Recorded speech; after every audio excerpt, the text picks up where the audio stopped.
to, and then I'm going to turn off my camera. I'm going to disappear. Oh, no. And then now you should see half of my head and all of Phil. We're actually going to be talking about Zoom, so please hold. I don't know what I just did. Hold on. There was And I'm looking for something while we do all this too. Where did it go? Oh, here we go. Go there. Okay, good. It's showing all the stuff. Perfect. Okay.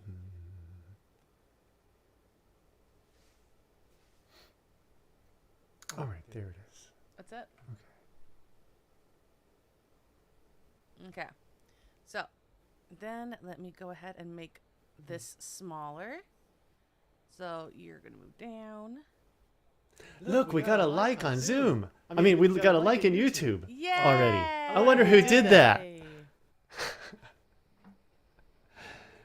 Should I use one of my other accounts to do the same thing? Always.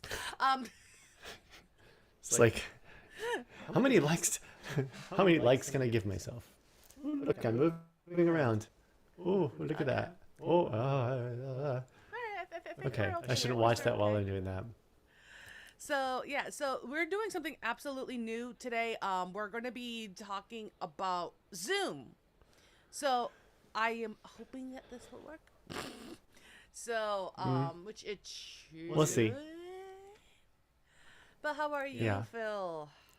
I'm good. I'm watching our live stream on Zoom on YouTube, and it is so far behind reality. It's hilarious.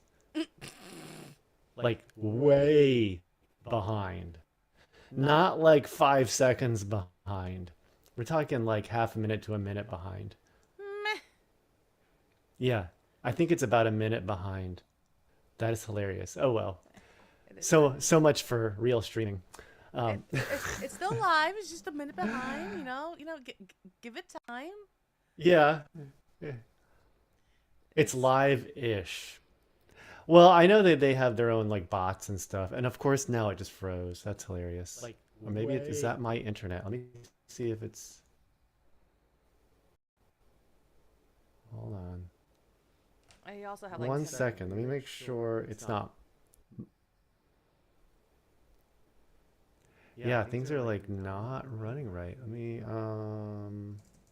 make sure my internet is running okay. Quick speed test. Check. Just make sure my fiber is going right. Yeah, that's okay. Okay, Oh no, it's going fine. Everything's good. Everything is good? Good. I think there might be something going on with Zoom. Oh. Speaking of Zoom, one of the things, since we're talking about Zoom today, is that Zoom can do this. Their servers can do this to you. Now, something so I don't forget, Zoom has this really cool feature that's totally useless. I hate to say it that way, but it is true. It's in the settings, and it's called statistics.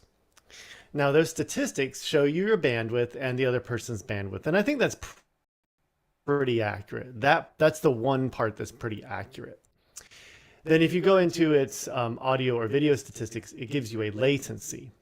Now, I know for a fact that the latency is wrong pretty much all the time, unfortunately. And I know that from having students where we actually count the latency because it gets to be kind of funny. And we have our ways of like, say I'll hit a note and we'll figure out how long it takes for him to respond and say that I hit the note, and then we just cut that number in half and we say that's our latency. And so the fun thing there is it'll say 150 millisecond latency and we're counting 8 seconds. Those two numbers don't go together.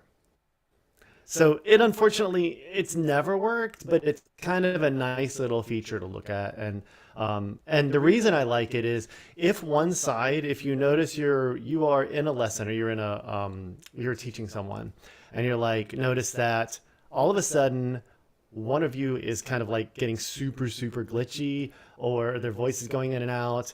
If you go into that statistics and look at the bandwidth, if one of your bandwidths says like 80 kilobits per second, then it's whoever is the one that it says that for. So like if you're the teacher and your student says, it can't be my internet, you go in there and it says that their bandwidth is 100 and yours is 1500, it's them. Or if yours says 100 and theirs says 2000, it's you. Yeah. And it can happen either way. It doesn't matter how good your internet is. It can happen to anyone. So something to think about, to look at. Always look at that. Only look at the overall, ignore the audio and video setting part of that, because it really doesn't. You went It's not like accurate. straight to it, dude. Yeah. Holy It's smokes. just not accurate. It's like, yeah, it's good. It's good stuff. There's so much good stuff that nobody Sorry, knows I exists. was Like, literally not like expecting for like going, okay, and in. yeah, I'm going to go into it and pick the one thing that has been there since I even started paying for the Zoom Pro years ago. Because we have all these new Worth it, features. by the way, if you are a teacher. Yeah, and we have all these great new features, but then there's all these great old features that people don't even realize how useful that they can be, Yeah. to figure out where the issue is. Now, if you go in there and it's glitchy and you both have good bandwidth and it says you don't, and you both speed test your bandwidth, the best way to fix it, and I have done this before, and it's hard to convince the other side to do this, is log out of Zoom. Hit end call. Both sides hit end call. Yeah. Yeah. Rejoin. Do it. It changes the server that Zoom is using. One problem with Zoom is it is not peer-to-peer. It is you to some server somewhere to the other person and back. Yeah. So it's not like it's flawless. So as you guys can see, you know, like the whole thing for today and what we're going to be communicating about is really to how to enhance your online teaching or your online class when using specifically the Zoom platform. And if you are taking whether, you know, a college class and you are the professor or the student, please take all these tips into account.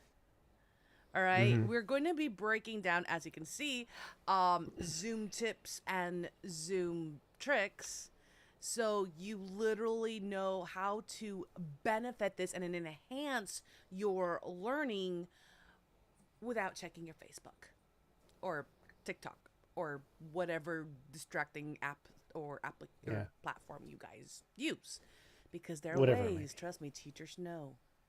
We know.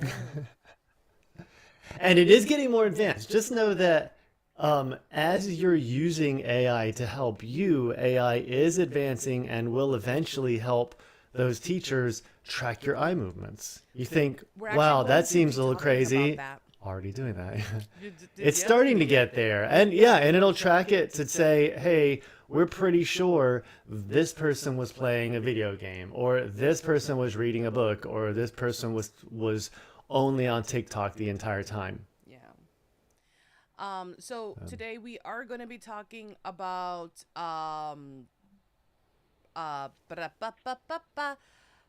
breakout rooms, whiteboards, polls, things that you guys may be missing out when it comes to engaging students online. And then also small group learning just done right. So Phil, you did And everything about Zoom. Yes. Yes. Most of you don't know that sound because you don't make calls in Zoom, but that is the Zoom phone call. That Yeah. is. I already forgot where the notes are for Skype. I need to remind myself since it no longer exists. It's just fun to, I thought it have still that one in my existed. head. Well, I don't know. It's I they're actually dumping don't- it. I think it still exists. Oh, did they undump it? I Did Microsoft undump it? I Well, don't Skype know. is going bye-bye. Skype is going bye-bye very soon. Skype Let's is see. going bye-bye. Okay.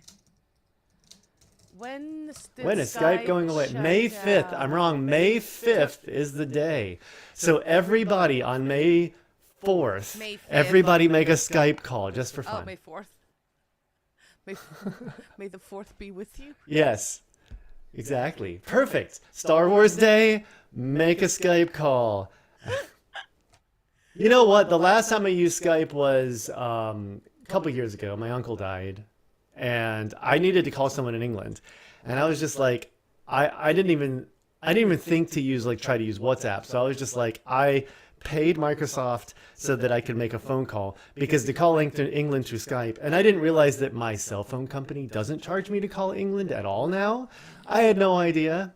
I didn't even bother to look it up. I just assumed it was going to be like $5 a minute. So I paid for like it's 1 cent a minute through Skype to call. So I just made a phone call through that. So that was the last time it was useful to me. I stopped using Skype at least When you were a decade teenager. ago. At least. Yeah, that's me too. It's like that's what I mean. I only used it. That was the last time I used it. Before that was probably 10 years, Yeah, because 8 to 10 years. Zoom started like getting like popular in like 2000, what, 10, 11-ish. Yeah. And I remember that I couldn't use so at that time I had a client in Dubai, and and Zoom did not work at that time. So really the Yeah. only platform that I could have used was Skype. And I think that is Yeah. the last time I've ever used it. Ever since then, Did you know that Zoom didn't even exist until 2013? okay, so 2013 then.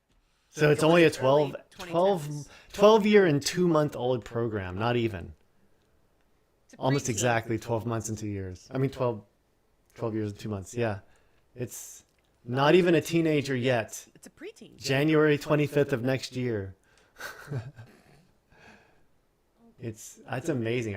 I thought it was a little bit older than that. Sorry, I am dog So sitting.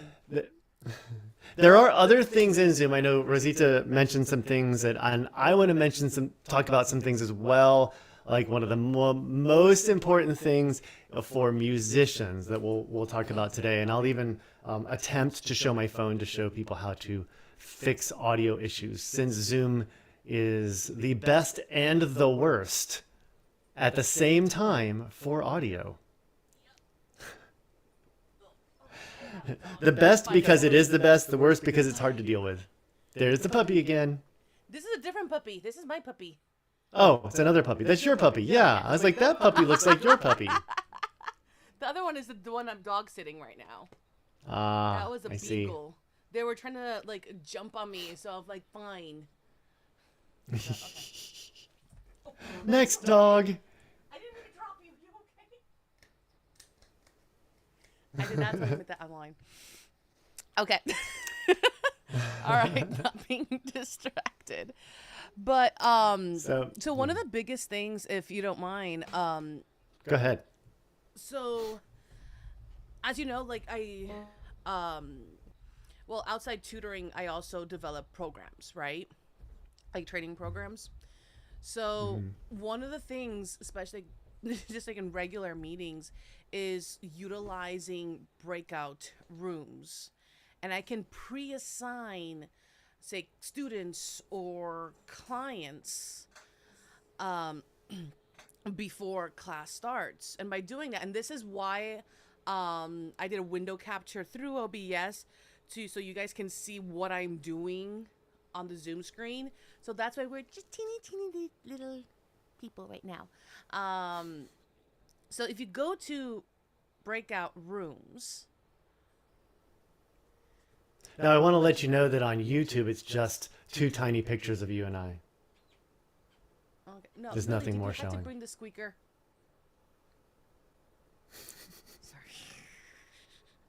Sorry. Please hold. I am trying to get to YouTube so I can see us. And I'm only looking at it through YouTube. I don't want to like pull up like 5 different windows of things to see what's happening on the others. So I just checked out. No, not you.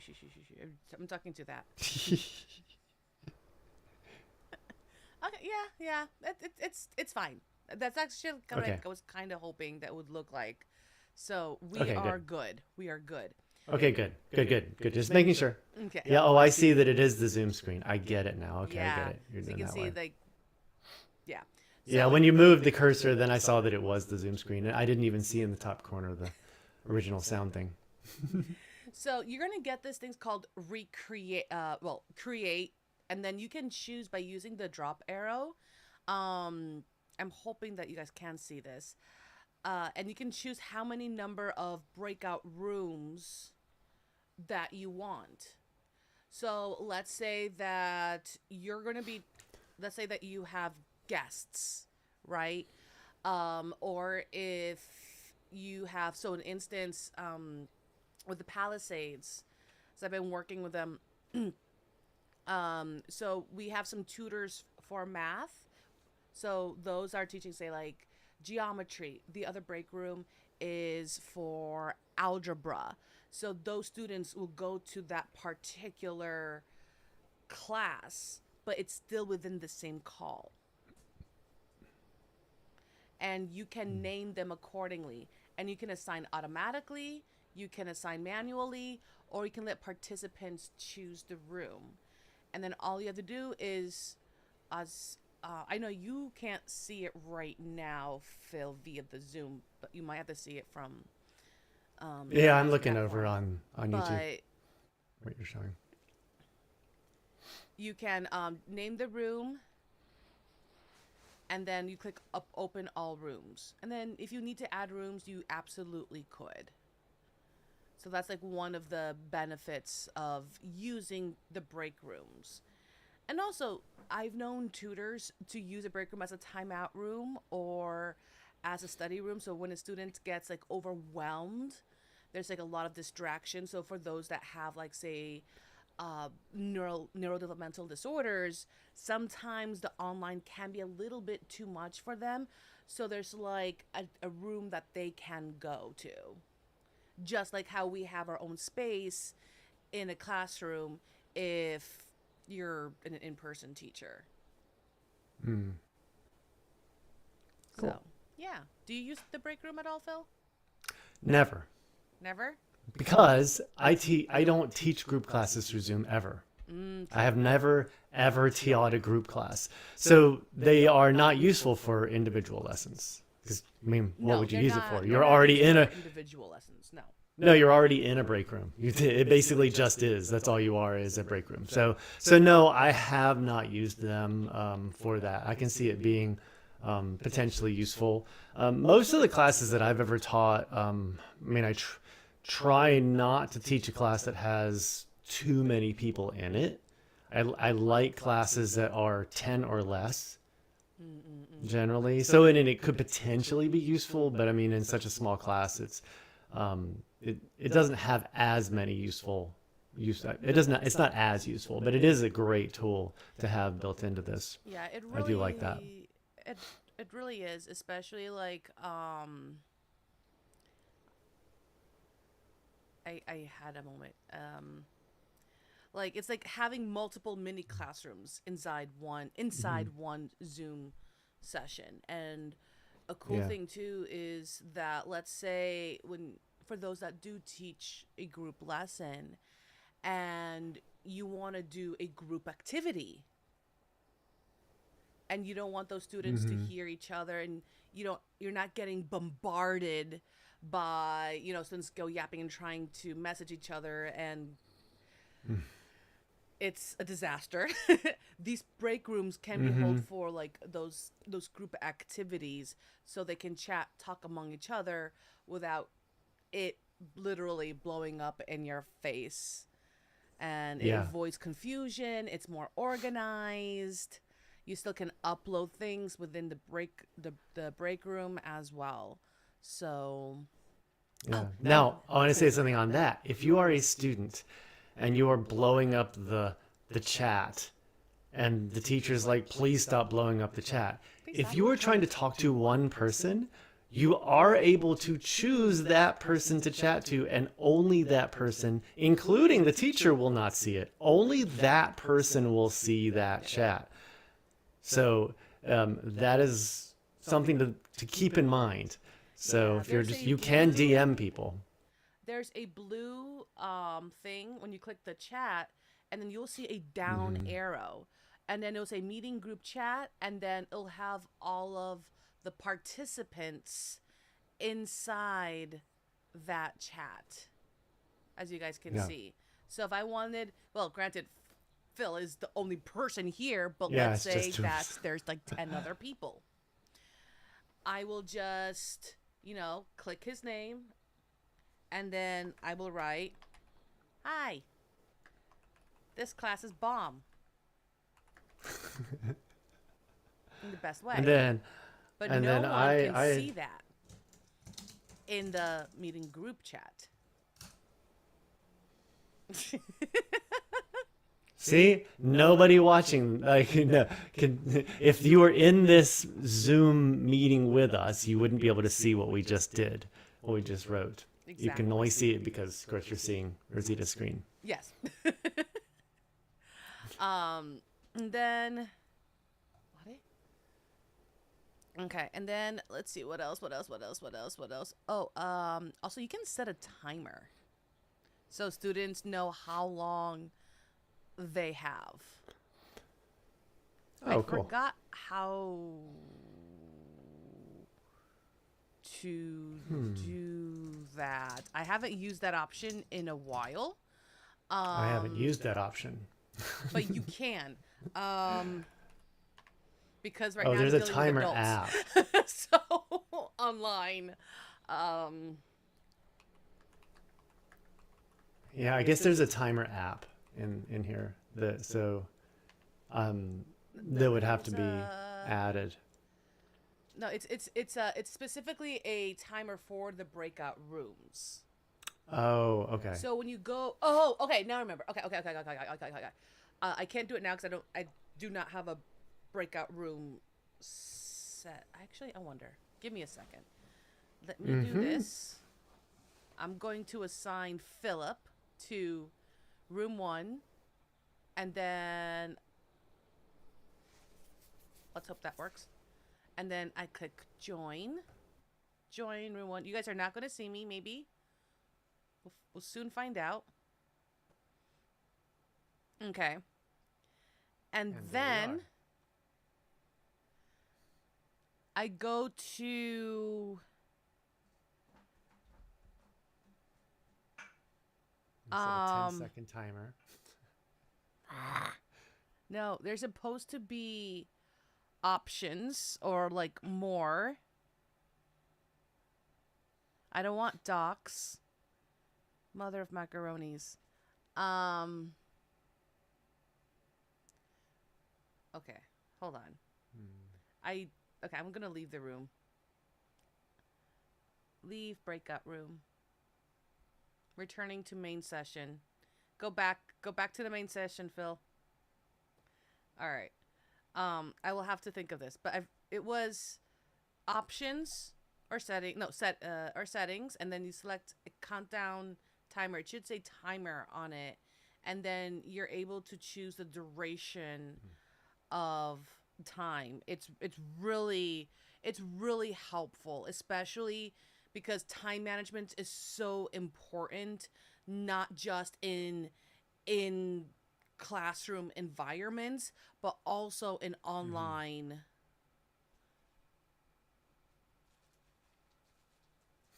I'm online thinking of a way that environments as a well. musician could use that if they're teaching, say,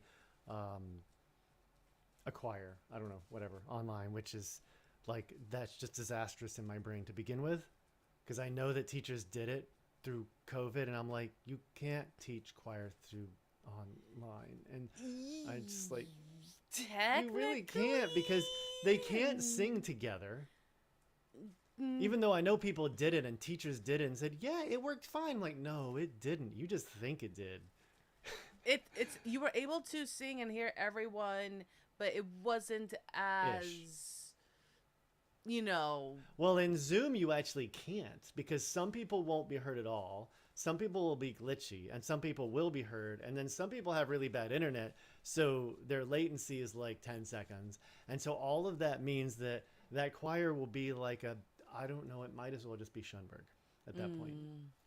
Um, Now, but the thing that can be useful, let's say you're doing that, you do a break room. So let's say there's a student in class that's say really, really good at whatever the part is that you're trying to learn.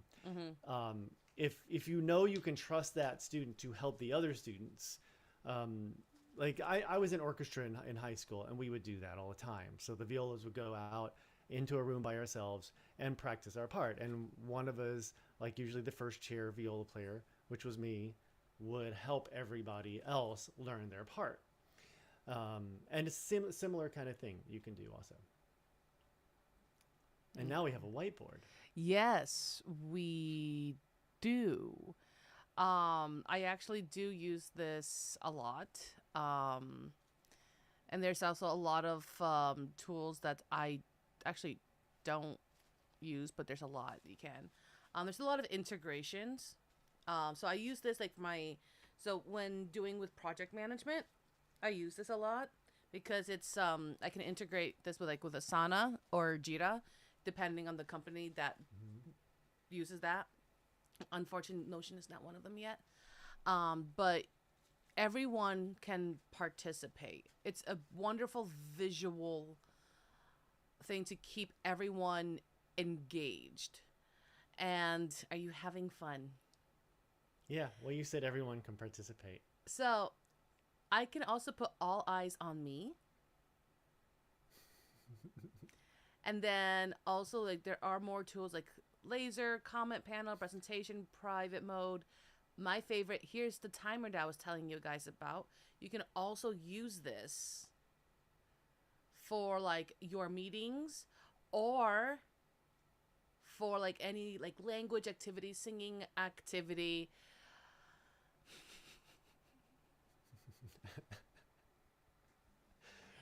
Also, you can click on the student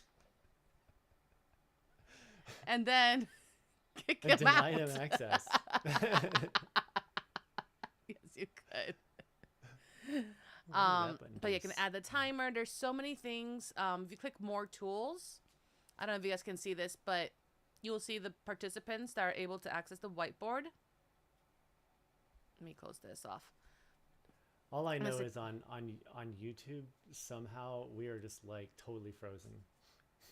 We are no. So, yes, unfortunately. It's been frozen for a few minutes and I thought it was just me, so I just refreshed and nothing.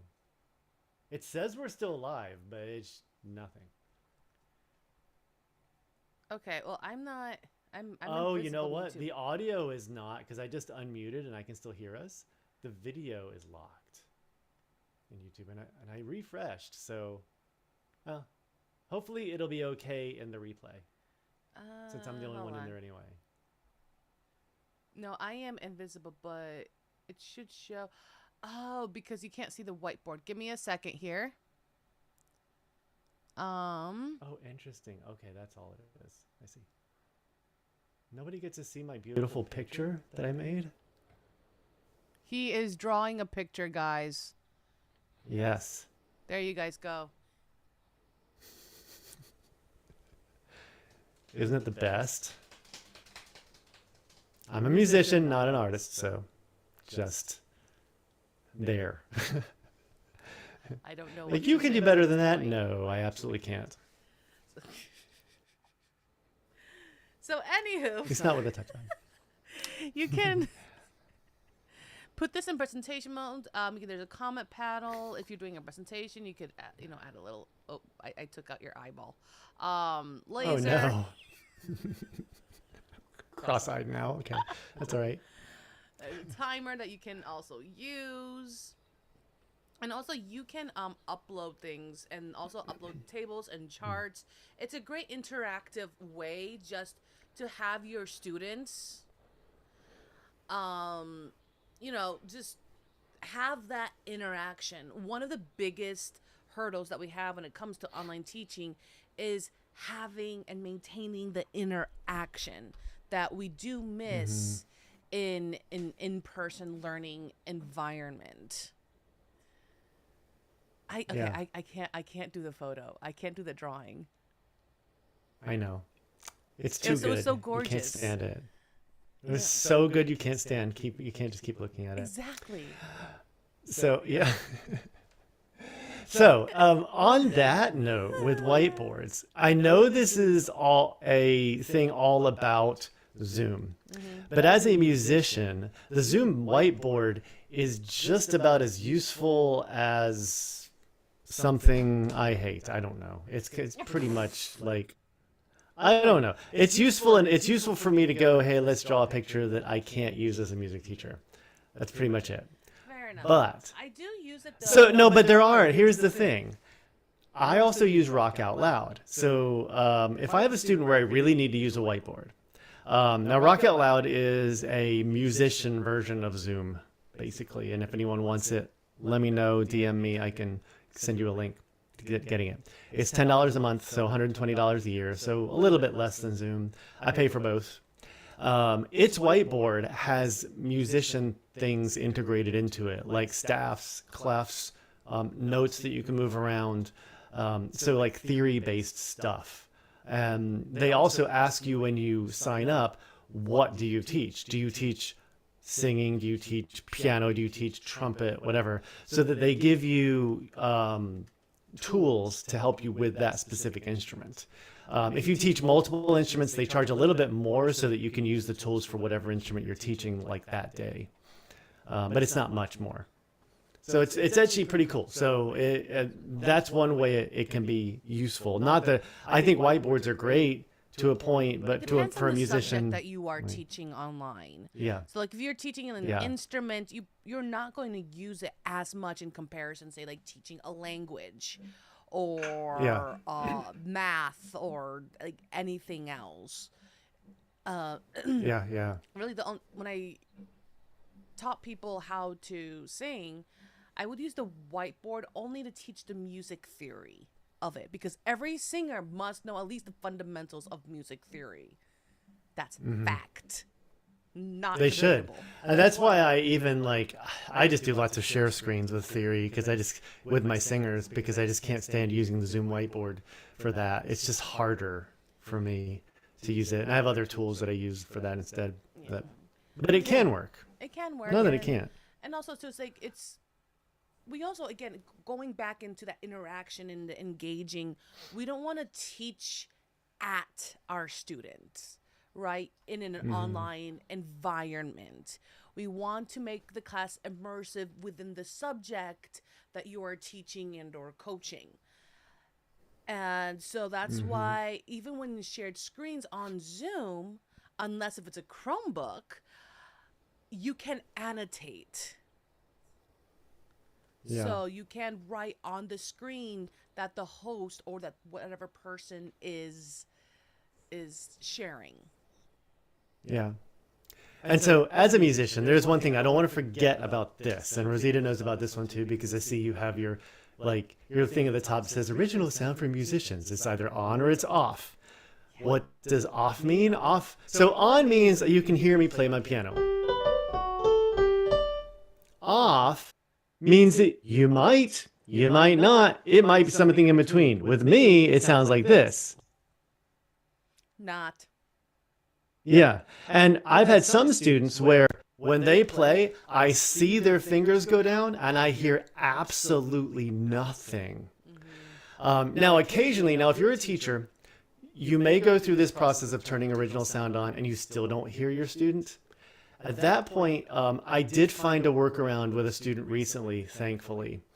What they did was, if they have earbuds, Bluetooth earbuds, you have to connect those to that computer, because that computer is already set up to block all sound but the human speaking voice, and there is absolutely nothing you can do about it, unfortunately. And this is...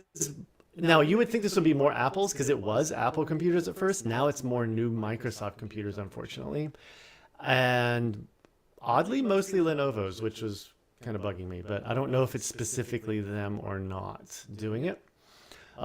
So there are workarounds. Now, there are two parts to this. One is on a computer. So Rosita already has hers set up. But on a computer, you would go down in the bottom, audio. blah, blah, blah, Audio. audio settings. Audio You go into the settings. audio Let settings me, and you just update. tell it. Yeah, she'll show you Give me since you've got yours already in there. moment, please. I don't know. It's gonna show. Although it It's not won't gonna show that, you know what? Even though you're sharing Zoom, it won't share that window. Yeah, it will not share that window. Exactly. It's Wait. a security Haha! thing. Haha! I found a way. But you can make it. But you No, can make look it at share YouTube, it. Yeah. dude. And well, it's gonna be like 2 or 3 minutes before I'll see it. So Oh, just kidding. Okay, you're all. Yo, wait, no, it's catching up. It's only like 30 seconds behind now. What?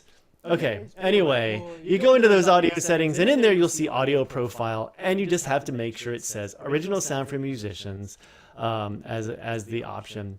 And then my suggestion is do high fidelity music and echo cancellation. Echo cancellation is the most important of the things you can check. If that is not checked by your student, you will hear your voice throughout the entire lesson. And nobody wants to hear themselves talking or singing or playing back at themselves a half a second after. yeah. I've had to go through lessons with that because I can't get the student to understand checking the echo cancellation thing. And even if you're wearing headphones, it doesn't matter. It still does it. So there's that. And then once you've gotten that done, the stereo audio and live performance. I've tried the live performance. It's like, Really. It's really the same thing. And I've found that just regular original sound for musicians seems to work better for most people because of bandwidth issues. That's really all it is. It even tells you it's for multiple instruments. That's kind of why. And the stereo audio, I would not check it because that uses more bandwidth also. Yeah. And this is the settings whenever whenever I'm singing or when I have an old client that's asking me to, teach them how to sing, these are the settings that I personally use. Because especially when singing higher notes, it will cut off. Yeah. And it's very important if you are the student. This is an option. This is an audio setting that you would want to do so your vocal teacher or a music teacher can hear you play or sing the higher part of your instrument. Yeah.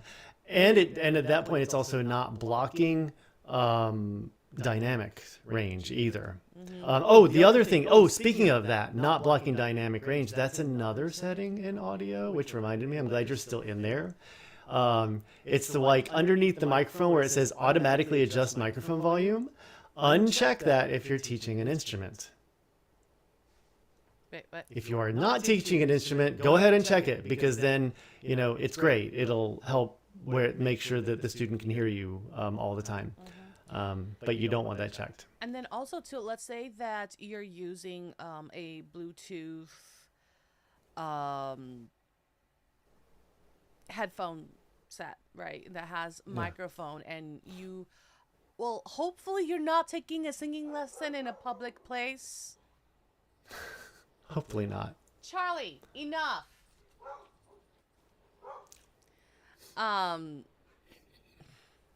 Beagle. The beagle is It's very okay. protective. Yeah. Sorry about that. It's not that loud on this end. Okay. It's okay. Audio settings. Yeah. Now I lost my train of thought. Can you guys excuse me for 1 second? I need to yell. Sure. Charlie, enough! She needs to yell for a minute. She's yelling at them in different languages. No, as many just as she, one. yes. Charlie, get over here, sir. Sit down. Butt down. So you all see that while Rosita still has the audio settings up, and you don't see us, you just see her audio settings. Yeah. There are other options in here. There's an advanced button. You will never need the advanced button. It does have other things in there if you really want to check stuff out and go right ahead. It's like you can the echo cancellation, you can modify it from auto to low or high. Like if there's a lot of echoing going on, you can change it to high, but if you're trying to get the other side to do that, it's not going to be so easy to get them to understand that part of it. All of this used to be under advanced. It's okay. And then, of course, you have all these other settings. for the most part, just ignore most of the other settings. You don't really need to touch a whole lot of these. Um, Not really necessary Just one to thing do much with them. before I was interrupted by the dog, is that if let's say that you're taking a language class at a coffee shop, which is cool by Mm. the way. You don't if you're taking a non-music class, you guys can, take a class at a coffee shop, at a hotel, or anything like that. Oh, granted, I've done music lessons in hotels before. Um, Hmm. just don't do it in the UK. Someone will knock on your door at 3 o'clock in the morning. Um, sorry. Yeah. Lost my train of thought. You can increase your input volume if like they're having trouble hearing you because of the noisiness, and you have that automatic to Yeah. clear out the background noise. Just increase your input volume, and that will help. Or check the box that says automatically adjust. Then you can't adjust it then, and then it'll automatically adjust for you. And one other thing, so after you've done this, because I have a student who's a doctor, and he's like, but I'm in a lot of Zoom meetings, and I can't have this be on all the time. I'm like, well, good news is it's not on when you join. You have to turn it on every time. That doesn't mean you have to go into the settings. So you see on the screen over in the top right, it says original sound for musicians. It just needs to say on. When you first get into Zoom, it will say off every single time. You just have to click that one button. Now, if you are on a phone, this is different. So I want to real quick, Go for. Oh, let me allow as you best I permission. can. I need to give you permission. There Oh, you you go. don't have to. You don't have to do anything. Okay. I'm not My doing kitties. this. There's my cats. I did this so you can see my cats. Oh no, you know my fingerprints. Just kidding. Okay, this is not going to be super. This is going to be a little blurry, but that's a good thing because you don't need to see all my students' names. Uh, so now this is the main screen that Zoom gives Can you turn it a And little bit, go ahead. or fix the brightness of the phone so the viewers can Well, see it better? yeah, let me do that. I just turn it down. Let me see if that'll show up better. Yeah, there we go. That's like better. It should work better. Okay. So this is the main screen. Right now I'm already in a Zoom meeting, obviously, so it says I am. So down here it'll say more. There's more settings. And so in here it used to be in the meeting settings. And of course they moved it to audio, which I wonder why they would move audio settings to audio. So you click on audio settings and it's in here. So right now mine is set to auto noise suppression. I don't want that. I want to do original sound. You click there and that's it. Then you go into your meeting. Now when you're in the meeting, which I can't do in this because I'm already in a meeting, unfortunately. Once you are in the meeting, then you find those three dots on the screen again and find turn on original sound. You do have to do it every single meeting though. Yeah. Um. So, honestly, I'm just gonna list out some features that Zoom can have that benefits both the teachers and the students. Um. A la gran puchica, hasta patojo, pero tan guapito. Okay. Sorry, there's no subtitles. Actually, I lied. Zoom. Let's say that you're teaching an international crowd. You can have live captions. This is helpful for students, not only for those that speak other languages, they can translate into like their native language. Does it translate automatically though? Because it it does didn't. its Because I best. tried it and it didn't. It Oh, does because its when I best. tried it, I found out that it wasn't doing that. But that was over a year ago. It wasn't. It was. We thought it was, but then, like, I had a Chinese student and they turned it to Chinese, and she's like, "It's not showing anything you're saying. It's just gibberish." Yeah, it's been a work in process. It is improved, and also it can be multilingual now. Like meaning like so if I'm teaching Spanish and English, it will catch those Spanish words. Is it perfect right now? No, but it has improved. So we talked about the breakout rooms, which is honestly my favorite thing about Zoom. Whiteboards. I love both the new and the classic, but with the new, yes, there are more integrations. Sorry. The children. Screen sharing, which is going to be essential for teachers presenting slides, which honestly, guys, please use Canva, not Google Slides. Documents, websites, and also it helps for students to give their presentations, and you guys can annotate on shared screens, which with annotations, this enables teachers and students to mark, highlight, draw over shared content, show the teacher, you know, where you're having issues with, so the teacher can understand you. Reactions are supposed to happen. Yeah. So Um, I got to say something about the language translation. It doesn't. it does for It me. doesn't even try. It doesn't. I'm doing it right now, and everything you said, it was showing it in English. And when it did show Spanish, I was like, I don't know a lot of Spanish, but I know it's not working. That is so weird. Oh, it says confirm the speaking language. See, but you can't. There is an option to translate. It's asking about speaking language for the closed captioning, not translating language. No, are you doing transcript or captions? Well, it was captions, but no, yeah, I was doing captioning. But the captioning is just for one language. It's just for whatever language you're speaking.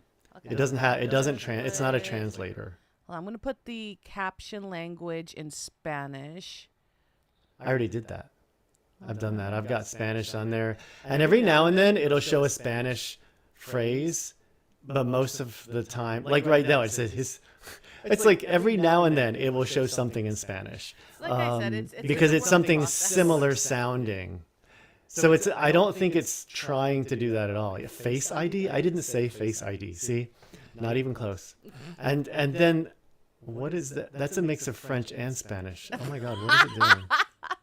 So it's working for me, so I don't know.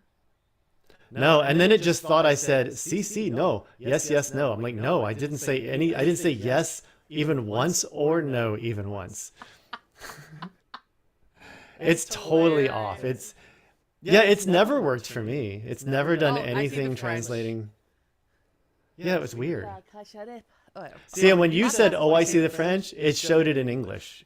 It shows everything in English. Everything I'm saying is showing in English, even though I set the language. Oh no, it switched it back to English on me. Okay, let me do Spanish. Because I did that. Okay, Spanish. Set Okay, it we're to getting to Spanish. But it's something to play with. I don't think it actually works. Yeah, I did not say, no. No, you did not say bueno. No de nada es bueno. Okay. All right. So anyways, there's live transcriptions Yeah. and captions, 50-50 if it works. But it has improved since last year. The chat box, honestly, it's used for real-time text-based discussions, sharing links, asking questions without disrupting the class. So if you want to ask a teacher directly to the teacher, make sure you click on your teacher's name or the host's name. Also, guys, polls and quizzes. Dude. So whenever, like, say I'm teaching vocabulary for an example, I can say, all right, guys, what do you guys think this word means? And I went over like 5 words. They will click on their answer, and then we see who was right. Also, there's the recording feature, which allows teachers to save lessons for students to review later, which can be useful for those that say if you were in a group class but you were absent, or if there's any revisions, you'll get that too. I also love the docs, like the meetings, so you can share it with everyone. And one that I've been using a lot, actually, is the AI companion. Mm. Do you have to do you need to check it? Yes, absolutely. But what I love about it is that, okay, I'm going to stop it. Stop. Just stop. Thank you. what I do like about it because it shows the action plan. So if I communicate a homework or a task that they need to do, it's there. And they can Mm. use those notes that were generated as lesson notes. Yeah. ¿Qué más? Oh, also, but I don't really use this as much, the remote control feature. Yeah, I've never used it. And So, one thing about the AI companion, like if you are the host can do all of these things like natively, but some of the things like recording or AI companion have to have the host to approve yeah. Yeah. kind of thing. The remote control feature, sometimes I will do that with my students. Let's say that it's, or clients, if it's not working and they're unable to use it on their end, then I'll give them access. But make sure you trust that student. Mm. Okay? Um and then for the AI components, as I mentioned, AI companion, there's the AI powered live transcription and translation. So with the translations, I mentioned it is getting better. But it does help non-native speakers understand lectures better with the translated captions, or as it should. It also allows students to search for specific words in transcripts instead of, say, rewatching the whole entire class. So that's why it's like I rarely had an issue with it. Yeah. So Something I was thinking about, I can, and that's important for teachers as well. This made me think of this is being able to enable or disable things that students can do. yeah, A couple things, like the real simple thing, like my wife was on a Zoom call that had a bunch of people on it. And some people, the person that was hosting it didn't really know how to use Zoom very well or at all. So she kept having to ask people, could you please mute yourself? Everyone, please mute yourself. Everyone, please mute yourself. you can mute It's like, everyone if you and wanted to. yes, you can just go into participants and just say mute everybody. As the host, if you're not the host, you can be like, ooh, can I mute everybody? No, you can't mute anyone but yourself. But it is useful. Now, here's the thing. After you mute them, they can unmute themselves. That's the sad thing. You can't well, I say you can. You can, it's in a setting. There's a setting before you do it. Yeah, you can automatically You, mute people when they first come, but also you can not only say unmute a particular client or student, you can also go to a specific video and ask to unmute, and then you can mute them again. yeah. And there are times you might be thinking, but I'm teaching a class. Why would I want to mute everybody? Well, then you haven't taught enough classes yet then. Yes. But there's instances where you need to because there's no reason for someone else to be talking at all. So that gives them the chance to make noise, crunch on potato chips, or whatever while you're talking, and it doesn't distract the other people in the class. As well as virtual backgrounds and avatars. Those can be really distracting. If I'm teaching a singing student or a student that just can't show their keyboard or it doesn't matter at that time, I really don't care. They can put a background of whatever and make themselves a llama on the screen, and I really don't care. It's not that big of a deal. Yeah, but unless To me, like if it's one person. yeah, but it's only like when you use a background, it allows your face. But let's say that you're taking a piano lesson Yeah. and you have that background on, you'll be able to see the instrument. Yeah. So the teacher won't be able to see you. Or let's say that you are trying to show me something like on your iPad for some reason and you're unable to share it for whatever reason. If you have a background on, I won't be able to see it, regardless of like the angling. You'll have to turn it off, and that includes the Yeah. blur, the background blur. Oh yeah. Because it's only the only thing it's not going to blur is a person. Yeah. So, So all right. Well, I hope that you guys found all this information useful. I know me it's a too. lot. And again, guys, And if there's anything anyone's listening and you want to know, it's like, but how do I do this or this? Let us know. Well, yeah, you can if you can't you figure it can out. contact us like via like our Instagrams. So just message us. We will answer eventually. Yes. Eventually. That's the key. Eventually. I may Within not a- update within a Instagram couple ever, but I days. do answer. Within a Yeah, couple but I do days. answer my messages, my DMs, all. Yeah. All right. So All I right. know we both have classes right now, so we gotta get Yep. out of here. And until next time, we shall see you next Thursday. Yep. See Take y'all. care. Bye. Bye bye.